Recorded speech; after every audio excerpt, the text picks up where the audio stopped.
지금 삼성전자를 둘러싼 분위기가 심상치 않습니다. 2분기 잠정 실적을 앞두고 시장에서 나온 전망치가 영업이익 11조 원입니다. 시장 컨센서스가 8조 5천억 원 수준이었는데 이걸 훌쩍 뛰어넘는 수치가 나온 겁니다. 놀라운 건 이뿐만이 아닙니다. 3년 동안 매달 적자를 기록하던 삼성 파운드리 사업이 6월에 드디어 월간 흑자 전환에 성공했다는 소식까지 전해졌습니다. 불과 1년여 전까지만 해도 삼성전자의 실적은 부진의 연속이었습니다. 반도체 다운사이클 한가운데서 분기마다 기대 이하의 성적표를 받아들었죠. 그런데 지금은 분기 영업이익이 두 자릿수 조 단위를 넘보고 있습니다.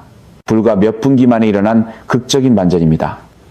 과연 이게 일시적 반등일까요? 아니면 구조적 전환의 시작일까요? 삼성전자 하나의 실적이 왜 이렇게 중요하냐고 물으실 수 있습니다. 중요합니다. 삼성전자는 단순히 한 기업이 아니라 한국 주식시장의 중심축이고 한국 수출의 핵심 엔진이며 수십만 명의 직간접 고용을 책임지는 거대한 경제 생태계이기 때문입니다. 삼성전자의 분기 실적은 곧 한국 경제의 체온을 보여주는 가장 정확한 온도계입니다. 그리고 이 숫자들 뒤에 한국 투자자들이 반드시 짚어봐야 할 리스크는 없는 걸까요? 결론부터 말씀드리면 삼성전자의 이번 실적은 분명 의미 있는 서프라이즈입니다. 하지만 이 숫자에 취해서 놓치면 안 되는 것들이 있습니다. 오늘은 이 문제를 차근차근 풀어드리겠습니다. 자, 먼저 삼성전자의 이번 실적이 왜 이렇게 주목받는지 배경부터 짚어보겠습니다. 삼성전자는 분기마다 잠정 실적을 먼저 발표하고 이후 확정 실적을 공개하는 구조로 실적을 공시합니다. 이번에 시선이 집중된 건 바로 그 잠정치인데요. 시장 컨센서스가 영업이익 8조 5천억 원 수준으로 형성되어 있었습니다. 그런데 업계에서 최고 적중률로 이름난 메리츠증권의 김선우 애널리스트가 발표, 하루 전에 11조 원이라는 전망을 내놓았습니다. 이 타이밍이 중요합니다. 실적 발표일에 가까워질수록 애널리스트들이 참조할 수 있는 실제 데이터가 많아지기 때문에 예측 정확도가 급격히 올라갑니다. 발표 하루 전이면 사실상 분기 실적의 윤곽이 거의 확정된 상태에서 나온 수치입니다. 더군다나 이 애널리스트는 최근 삼성전자 실적을 연속으로 정확하게 맞춰서 업계에서 쪽집게라는 별명까지 얻은 인물입니다. 업계 관행에 비춰보면 이 시점에 이 사람이 낸 리포트는 사실상 정답지에 가깝다고 봐도 무방합니다. 이 11조 원이라는 숫자의 의미를 좀 더 풀어보겠습니다. 불과 1년여 전만 해도 삼성전자의 분기 실적은 시장의 기대를 밑돌았습니다. 반도체 다운사이클이라는 깊은 겨울을 지나고 있었기 때문입니다. 비유하자면 중간고사에서 평균 이하 점수를 받던 학생이 갑자기 성적이 뛰기 시작해서 반 1등, 전교 1등을 거치더니 이제는 전국 1등을 넘보는 상황이 된 겁니다. 분기마다 계단식으로 실적이 뛰어오르고 있습니다. 이건 일시적 반짝이 아니라 추세적 상승이 진행되고 있다는 신호입니다. 이 추세적 상승의 원동력을 이해하려면 반도체 산업의 사이클 구조를 알아야 합니다. 반도체는 대표적인 경기순환 산업입니다. 공급 과잉이면 가격이 폭락하고 재고가 쌓이면서 기업들이 감산에 들어갑니다. 그러다가 재고가 소진되고 새로운 수요가 나타나면 가격이 반등하고 실적이 폭발합니다. 역사적으로 보면 삼성전자의 실적이 이렇게 가파르게 뛰어오른 적은 2017년에서 2018년 반도체 슈퍼사이클 때 이후로 처음입니다. 그때도 서버 수요 급증과 메모리 가격 폭등이 겹치면서 삼성전자가 분기 영업이익 역대 신기록을 연달아 경신했습니다. 다만 이번에는 결정적으로 다른 요소가 하나 있습니다. AI라는 전례 없는 구조적 수요 동력이 추가됐다는 점입니다. 과거 사이클이 단순한 수요 공급의 진자 운동이었다면 이번에는 AI가 반도체 수요의 기저 자체를 한 단계 끌어올리고 있다는 분석이 나옵니다. 여기에 한 가지 복잡한 요소가 있습니다. 이번 실적에는 노사 합의에 따른 성과급 재원을 충당금으로 적립하는 비용이 반영될 수 있습니다. 2분기분 약 1조 3천억 원, 1분기 소급분 약 5천억에서 6천억 원을 합치면 대략 1조 9천억 원 규모입니다. 시장에서는 이 충당금을 이번에 한꺼번에 반영하는지 분기별로 나눠서 빼는지를 놓고 의견이 갈렸습니다. 하지만 핵심은 이겁니다. 충당금 1조 9천억 원을 전부 차감해도 영업이익이 약 9조 원 수준으로 남는데 이 수치마저 시장 컨센서스 8조 5천억 원을 상회한다는 사실입니다. 뺄 거 다 빼고도 시장 기대치를 넘어선 겁니다. 이런 실적을 시장에서는 어닝 서프라이즈라고 부릅니다. 서프라이즈가 왜 중요한지 쉽게 설명드리겠습니다. 주가는 절대적인 실적 수치보다 기대 대비 얼마나 좋았느냐, 혹은 나빴느냐에 더 크게 반응합니다. 아무리 절대 수치가 좋아도 이미 주가에 반영되어 있다면 오히려 차익 실현 매물이 쏟아질 수 있습니다. 심지어 시장 기대에 정확히 부합하더라도 이미 선반영됐으니 팔겠다는 세력이 나올 수 있는 겁니다. 하지만 기대를 뛰어넘는 서프라이즈가 나오면 상황이 달라집니다. 기존에 관망하던 자금이 새롭게 유입되고 기존 보유자는 팔 이유가 사라집니다. 이번 전망이 삼성전자 주가를 3% 넘게 끌어올린 동력이 바로 이 서프라이즈 기대감이었습니다. 자, 그런데 여기서 진짜 중요한 건 따로 있습니다. 이 11조 원이라는 숫자를 만들어낸 구조를 뜯어보는 일입니다.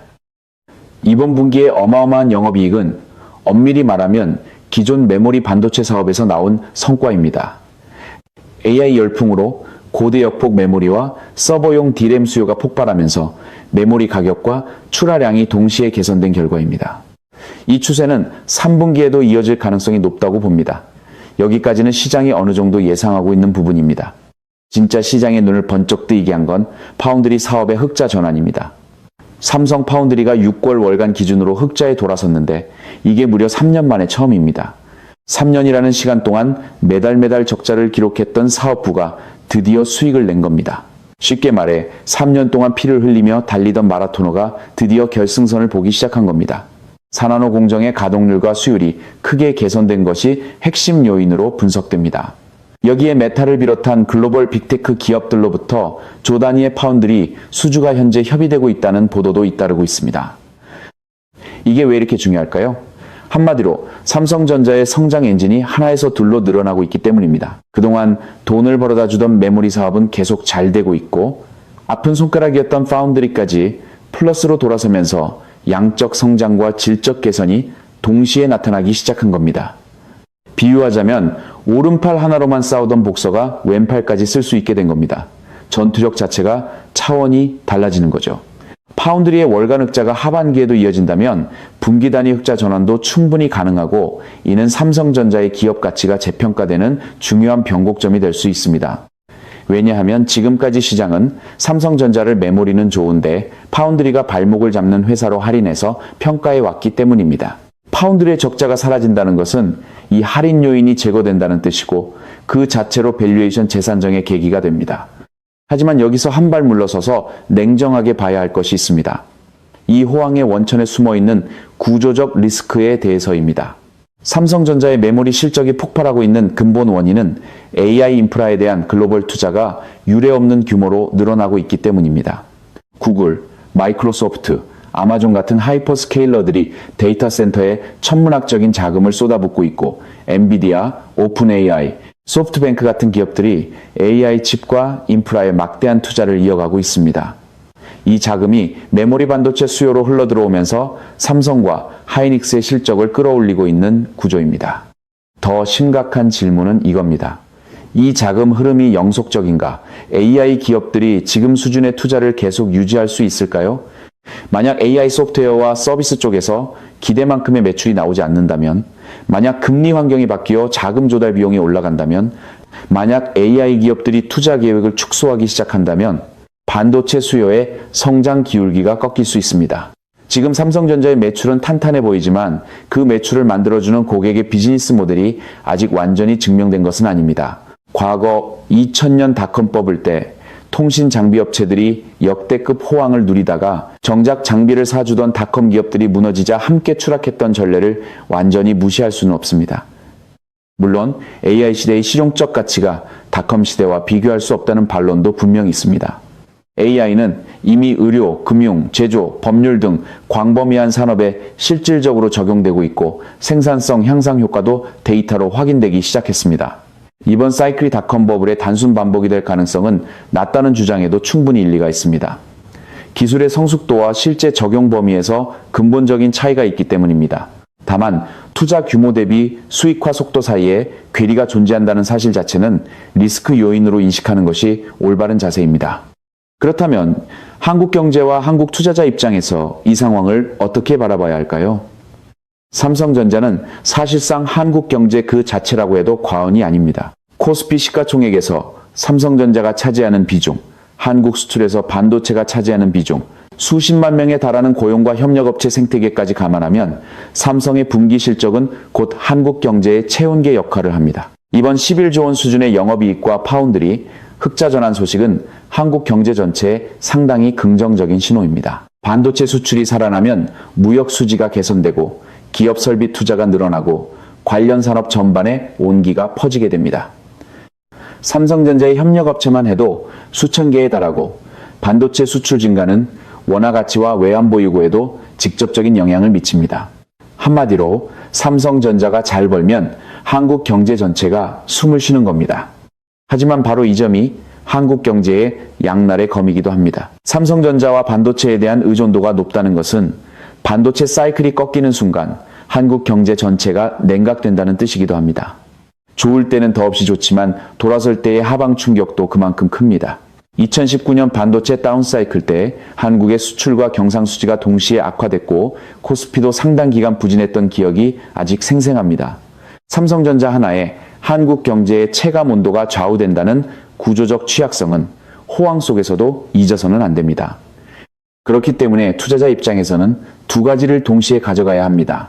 삼성전자의 구조적 강점과 현재의 호황을 인정하되 이 호황의 지속 가능성을 끊임없이 검증하는 자세입니다. 감정적으로 편승하는 것이 아니라 데이터로 확인하면서 따라가야 합니다.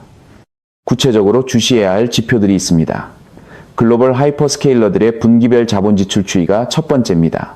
이 숫자가 꺾이기 시작하면 반도체 수요 둔화의 선행 신호입니다. 두 번째는 AI 기업들의 자금 조달과 수익화 진행 상황입니다. 오픈 AI의 구독 매출, 클라우드 AI 서비스의 실제 이용률, 이런 것들이 투자 대비 수익의 괴리가 좁혀지고 있는지를 보여줍니다. 세 번째는 메모리 반도체 현물 가격과 고정계약 가격의 방향입니다. 가격이 정점을 찍고 하락 반전하는 신호가 보인다면 경계 수위를 한 단계 높여야 합니다. 이 세 가지 지표는 반도체 호황의 건강 상태를 실시간으로 보여주는 핵심 계기판이라고 할 수 있습니다. 수치의 변화가 보이기 시작하면 그때가 포트폴리오를 재점검할 시점입니다. 파운드리에 대해서도 냉정하게 한 가지 더 짚겠습니다. 6월의 월간 흑자는 분명 희망적인 신호이지만 한 달의 흑자로 3년간의 구조적 적자가 완전히 해결됐다고 보기는 아직 이릅니다.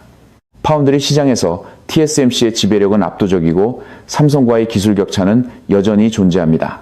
4나노 수율이 지속적으로 개선되고 있다고는 하지만 이것이 안정적인 흑자 구조로 정착할 수 있을지, 협의 중인 대규모 수주가 실제 확정 계약으로 이어질 수 있을지는 지켜봐야 합니다. 파운드리의 진정한 턴어라운드를 확인하려면 최소한 두세 분기의 연속 흑자가 필요합니다. 한 달의 성과에 대한 기대는 갖되 그것을 완성된 사실로 받아들이는 것은 서두르지 않는 것이 현명합니다. 그리고 한국 투자자들이 놓치기 쉬운 부분이 하나 더 있습니다. 삼성전자의 실적이 좋다고 해서 한국 증시 전체가 자동으로 좋아지는 건 아니라는 점입니다. 삼성전자와 SK하이닉스를 제외한 나머지 한국 기업들의 실적은 어떤지, 내수 경기는 어떤지, 환율과 금리 환경은 한국에 유리한지, 이런 것들을 함께 봐야 전체 그림이 완성됩니다. 반도체 호황이 한국 경제 전체의 체질 개선으로 이어지고 있는지, 아니면 반도체만 혼자 잘하고 나머지 산업은 여전히 냉각 상태인지, 이 구분이 매우 중요합니다. 삼성전자의 11조 원이 한국 경제 전체의 11조 원은 아니기 때문입니다. 결국 지금 우리에게 가장 필요한 자세는 무엇일까요?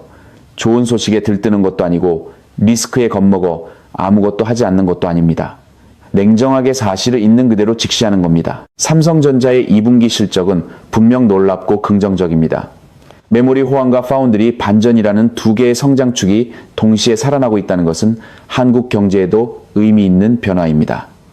하지만 이 호황의 원천인 AI 투자 사이클의 지속 가능성, 메모리 가격의 방향, 파운드리의 경쟁력 확보 여부, 글로벌 수요 환경의 변화, 이런 것들은 여전히 진행 중인 변수입니다.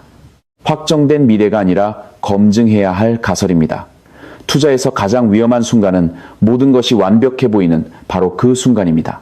역사가 반복적으로 가르쳐준 교훈이기도 합니다. 좋은 숫자가 나왔을 때야말로 그 숫자가 내일도 지속될 수 있는지를 가장 냉정하게 따져볼 때입니다. 시장이 환호할 때 한 발 물러서서 구조를 들여다보고 자기만의 판단 기준을 세우는 사람이 결국 오래 살아남습니다.